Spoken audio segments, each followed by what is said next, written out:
welcome and thank you for joining us on another thrilling FTV Lunch and Learn series in which we will guide you on an expedition through life at Wood.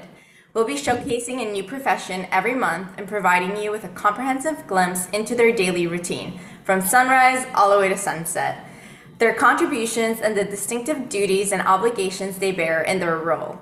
This type of content is exactly what you've all asked for, and so we hope to inspire you in taking a role in energy. Today, I have the pleasure of interviewing Steph, who just recently joined Wood in the last 6 months and graduated not too long ago. And so this is a different type of episode because she's a new grad, and it's really exciting to see just her career evolve already so far. So Steph, thank you for being here today. I can't wait to find out more about you. Thank you for having me. I'm excited to get to say my spiel on the other end of just recently starting this career. Yes. Okay. So before we get into Wood, why you picked Wood, and kind of what you do for a living in the last 6 months and all the stuff that you've learned, tell me a little bit about your educational background. Right. So I'm actually a first generation college student. Both of my parents came from Mexico in search of a better life. So all my goal was to go to college. I didn't know what major to pick. I didn't know what industry to go into because I really didn't have any exposure to it. So I just decided to go to Texas A&M University, and I didn't know what to start with. So I went with business my freshman year of college. And then later on, I decided to go into engineering, which is what I really wanted to do, but I was just a little too scared my freshman year to go into. But then I just decided to get over that and kind of follow my passion for math and science, and mostly just getting to learn how to fix problems, which was usually my passion. And so I graduated. It took a while, but I graduated with my bachelor's in mechanical engineering. And this, I graduated in December. So it was a long trek, but we finally got there, finally got my diploma. And then I just started looking for jobs. Love that you shared all of those pieces, mainly because, to your point, you said first immigration student. That's amazing. And to your point, Thank it's you. difficult when you're choosing a degree because your parents don't have that knowledge to like help you point you into the right direction. And so Mhm. that's difficult, but like good for you. And Texas A&M, that's not, no nothing. That's huge. And so congratulations on that. And I really love that you touched upon the, it took me a little bit longer to graduate. And I think so many people listening are going to relate to that because you're young, you don't necessarily know what you want to do for a living for the rest of your life. And so Right. I really love that you started in business, but then you realized that you wanted to go into engineering. And I also really like that you shared that you just were a little bit scared, and because it looked challenging and scary, and Right. everybody always talks about engineering as just such a difficult degree.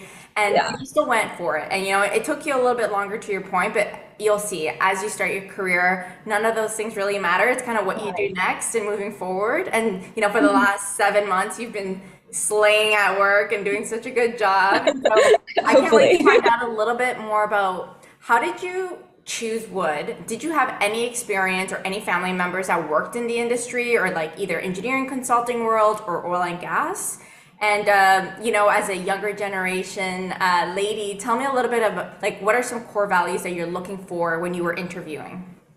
Okay, perfect. So, the only thing I knew about the oil and gas industry, I'm from Southeast Texas, so there were just a lot of refineries. And so my direct assumption was, okay, only guys go there because that's all I saw working there, right? But I didn't have or know anyone in the oil and gas industry. My dad he does flooring for a living, and my mom is a housewife. So I kind of had to ask a lot of questions and do a lot of research. So a lot of YouTube videos helped me with getting me like in the door. But mostly was just asking questions. So at our career fair that A&M held, there were a lot of companies that came, and I think as I was walking through, talking to all the industries, there was aerospace, there was like structures, and all, oil and gas. I think I bumped into wood. It was interesting. I was like, oh wow, oil and gas. Okay, that makes sense, right? I loved it, but that kind of let me into questions, and the recruiters that were there just instantly made me feel at home. And I think that's kind of what made me realize that's where I wanted to work. I know it's weird, but I was like, it was kind of like love at first sight, because you're walking around career fair, your heels hurt, you just want to go home. There's so many people, it's sweaty, there's so many like taller people, and Yeah. so you just kind of get lost. And And a so I bunch of kind of felt guys like there too, was, like taking over the yeah, space and yeah. yeah, with their like big suits, and I'm over here with my heels bleeding. Um, and so whenever I talked to Wood, and they just made me feel it was more personalized instead of a like online here, scan this Mhm. code. We'll get in touch with you if we want you. It was more like, I want to get to know you. I want to see your strengths. It was kind of an interview when they started just talking to you. And so I think that's what I really wanted in a company. So after that day of the career fair, I was like, this is the company I want to work for. And I just kind of really clicked what my values were when I was looking for a job, because I think it's kind of important to know what you want in a job, because you did work 5 or 4 years, Yeah. hard work, and you're not just gonna, it's not for granted. You have a choice in picking who you want to work for, right? So you get a good degree, and then you kind of interview the company because you want them to make you feel like you are a person and not like a number. So that was something I was looking for when I was just going around the career fair talking to the recruiters. So I think that's how I kind of landed into this company now. And then your last question was it, ladies looking for, yeah, as as a lady, in a job, I look for work-life balance because I obviously want to have a family later on. And so I think as I was looking through companies, I was like, okay, I want a company that will understand, when I have like a baby or when I have to go take the kids to school. And I think whenever I interviewed with my manager, she was very open to talk about her life as well and her career path. So it was very encouraging, and I think that's what really led me to this place, which was really nice to hear, because it is scary coming from like being a woman and going into a career. It's not like your career is the only thing that's in the way. It's like, Yeah. okay, I also want, a family, and I want to grow this family, but I also want to, keep my career going. So that was very important in a company. um, Thank you for sharing. I feel like you're speaking for all the Gen Zs out there because everything that you've mentioned are exactly kind of like what align with the future generation that's coming into the Mhm. workplace is make me feel like family. I'm not a number. I want to contribute. Right. I want to feel valued. And I want to also do a job where I feel like I'm doing something, and Mhm. contributing to the bigger goal. And so I know once we're going to get into kind of like a day in your life as an instrumentation engineer, there's a lot of things that you're doing every day that are going to impact a huge project. And so it's really cool to see that through what you've decided to do, you get to be part of this huge project that later on you might be able to drive by one day and say like, mom did that, so I think Yeah. that's so cool. And I really like that you didn't shy away from talking about how work-life balance is a priority for you, and that yeah, you have other expectations outside of work. You want to grow your family and you want to be a mom. And I think maybe back in the day people would shy away from saying that because employers might be like, oh, she wants to be a mom, we don't want. Right. And so I really like Yeah. that you're bringing that up. And to your point, like even Catherine Zimmerman, who we just interviewed, last month, she has 4 children, I believe, or 3 or 4 children, Wonderful. and she has an amazing career at Wood. And it's like when you see those type of role models, you know that this is the right company for me because if they've supported her Right. through all of those, life changing moments, Mhm. then this is a good spot. So I love that you showed that. Thank So tell me a little bit about, you just had interns. I believe they're going to be finishing soon through the summer. you. Tell me what that Yes. experience was. You were not an intern yourself, but tell me a little bit of like, what do they do in an internship? Did they get to shadow you and other engineers? What does that look like? Yes, so I had the privilege of working with my intern. I had one that was in my own department, and so I was just super excited when I learned that we were getting them. I was super excited because I got to kind of take the knowledge that I had acquired in my like first 4 months. It Yeah. wasn't much, but it was some, and I got to kind of keep it going and share it with her. So she's amazing, and I love our interns. But so their internship kind of experience was very hands-on, first of all, just because they kind of started doing the work that we do as employees. So they really did get a first look into like if they were to get hired, what their life would look like, what their day-to-day life would look like down the road. So that was really neat. So friends that I used to talk to about their internship experience, they would say that they would always be bored, they had nothing to do. And I think that's very different than the wood internship experience because we have a wonderful person, Tammy Costers, and she's in charge of kind of the interns. And they were able to actually have conversations with people in upper management, with their managers about different just topics. They learned about the company, they learned about, they had a talk with Katie Zimmerman. So they got introduced to basically a lot of key people in the industry in wood. And they even got to go to like a vendor visit with Emerson, so they had like amazing opportunities that I would have loved to have as an intern. I didn't have an internship, but if I would have wanted an internship, I definitely would have wanted this one. So they had a really wonderful experience. That's so great. And you know what's funny? It's like I go back to when I was in school and I did a few internships. I had a really good internship, which actually is the company that I decided to go to work for. So internship is super important because you do get a glimpse into what your life is going to look like. But I did have Yeah. like a crappy experience as well, like the year before, to your point, Mhm. where it was just boring and you weren't really hands on, you weren't learning, you were Mhm. not part of anything. It was just like here's an intern and there is no like involvement. And so to your Mhm. point, it's super important that you are treating the interns super right and good and giving them a real glimpse into like what their daily tasks are going to look like. So it seems that they're having a great summer, and so that's I awesome. hope so. Yeah. Okay, so tell me a little bit about, what is an instrumentation engineer? Most people probably have maybe never heard of it, or if they have, they think you work with instruments all day. Like, I don't know. And so tell us a little bit first what the role is and what does an instrumentation engineer do? And then we'll get into kind of like a daily routine on a day that you're going to the office.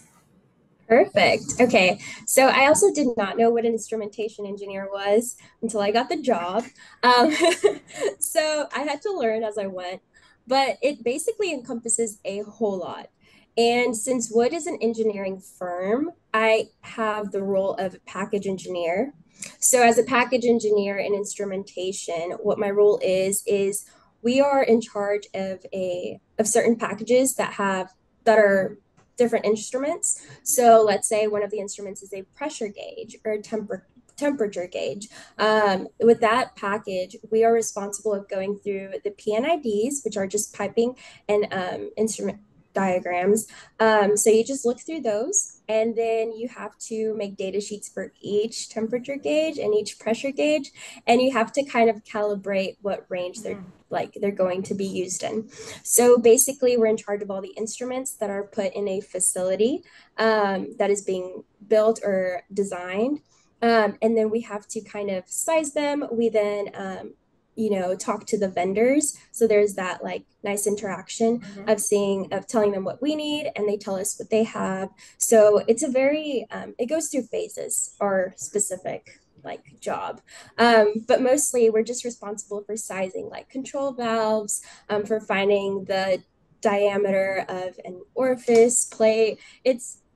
It ranges, and I like that about this specific field because you're never bored, Mhm. because you're always having to learn within every project what type of instrument. So it keeps you on your toes, which I really like, because I get to learn something new each and every like week or each and every month, and it just keeps you, yeah, I guess on your toes. Really good description. It like from thinking of instrumentation engineer, you really like explained it well. Where like I understand what it fits into the bigger picture of like a project. In terms of projects, when you're doing instrumentation engineering, do you get to work on multiple projects, like 10 or 5, or are you kind of for the next year, you are set to one project and you're going to do instrumentation just for that project? So that depends on if you want to take multiple small projects or if you want to be on a big project. Some people prefer the small projects because they like jumping from, project to project. But if you're more of a steady, you can't really take that many packages. Or if you're new like me, a big project is more likely what you would want to be in. But they do range. You have like 1 to 5 years, or sometimes it's like months, a small brownfield project or like a big greenfield project. So it all depends. Gotcha. Okay. So tell me a little bit about like what a day in the life of Steph looks like when you're going to the office. And so like what time do you usually, what time do you wake up? What does your morning routine look like? Do you get to go to the gym or walk or like whatever you do and Yeah. then go to work? And then, tell me a little bit about that from until you get home. Perfect. Okay, awesome. So I wake up around like 5:30 a.m. because I have to get ready. I It's a girl thing. Then I get to work at 7. So I start my day at 7 a.m. I usually just start with like looking over my planner. Something I like about my specific job right now is it's more self-paced. So you have Mhm. deadlines, right? And you just kind of have to pace yourself on how to get them either done early or done in time. So that's very neat because you keep yourself accountable. But I just go over my like daily planner and I'm like, okay, I'm going to do this, do that. Then I go and look at my emails. I see which ones I've like responded to and just checking my emails. And then a lot of the work is done on the computer. So Mondays and Fridays I work remote, which is nice because I just wake up at 6:59, roll Yeah. over and start working. And then we come to the office Tuesday through Thursday. Um, but during the office, what I really like is the interaction with people. I get to talk face to face, get questions answered quicker, Mhm. which is always nice. So that's kind of what I do during, before lunch and after lunch. And then it's mostly, like I said, mostly computer work, mostly spreadsheets or data. You get usually processed data, and you have to figure out and calculate instrument specs with that data. And then I leave at 4. So that's basically the day. I just kind of, Is there, look at stuff with the to your point, because there's a lot of like computer work and stuff, is there like a lot of in-person meetings when you're in the office? Is it just like multiple meeting teams and your manager and like a lot of that, or is it more like independent work, laptop, and then once in a while you meet with teams? Right. So every Monday we have like a Teams meeting with our department it within the project. So it's a small group, like maybe 10. And our team lead goes through all of us and sees where we are, what we're doing, and what we're going to do. So just a little accountability. And Mm-hmm. then after that, it's mostly just you hold yourself accountable. And then my lead hold he checks up on me because I am new, so I don't Yeah. really know much. But Yeah. he checks up on me every day. He's like, "Do you need help?" So that's very nice to have. And then my coworkers are amazing, so I can go to them if I need any help. Because in this job, you really like you learn every day. You can't know everything about Yeah. any instrument. So it's always nice to fall on them and ask them. But I don't have a lot of meetings because I'm still new, Yeah. and so it's a lot more independent work, which is really nice. I like that. I feel like, when you first start any role fresh out of school, it's a learning process. You're kind of thrown into like a role with other more senior people who've been doing it for a while. And Yeah. you just kind of, to your point, you take it as you go, you take ownership of it, and you ask questions. And you kind of, every day you're just growing until eventually you look around, you're like, I'm the senior one and I know what I'm doing. So I love that. It's me. Yeah, then you're gonna have to help other people. But it sounds like just the fact that you said like I love my coworkers and I feel comfortable enough to go ask for help. That's crucial because if you're new in a role and you don't feel like you have that support, it's really hard to grow and develop when you're afraid to ask for Right. help or like questions. So it seems you're doing really awesome. So I'm so glad to hear that. Thank you. And Thank you. To end, I wanted to ask you, if you would go back and give yourself one piece of advice, as you were graduating, before coming into the corporate world, into oil and gas, what would that advice be? I would say, I think, I gotta think. I would say don't underestimate yourself, because you can do a lot more than you really think you can. A lot of people think they're very underqualified because they don't have the experience. Maybe they didn't get an internship at all, even though they applied. Maybe they don't know much technically about a specific subject. So they just kind of, they just quit. They're like, no, I don't know much about this, so I'm just not going to do it. So I wish I would have, not underestimated myself and been like, hey, you can do it. You just have to kind of put yourself out there and not be scared, would be my advice. It's excellent advice. I'm so glad that that's what you picked. Because you're right. So many, especially women, let's just be real, we underestimate ourselves. We have that imposter syndrome. To your point, maybe we didn't have an internship in oil and gas or in this area. Engineering as a whole is already so challenging and male dominated, and there is a lot of smarter people out there. Let's just face it. Yes, And so you yes, a feel lot. like, am I capable? Can I truly be an engineer for a big firm like Wood? Can I work in oil and gas, etc.? And so I love that you mentioned that because it's all about mindset and just having a good attitude of like wanting to learn and growing. And so I really like that you mentioned that, and I think a lot of people, will bring value with that. I hope so. Yes. All right. Well, thank you everyone for listening. If you want to reach out to Stephanie, we will put her LinkedIn below. And again, thank you for joining us on this Lunch and Learn series powered by Wood. Thank you. Thank you.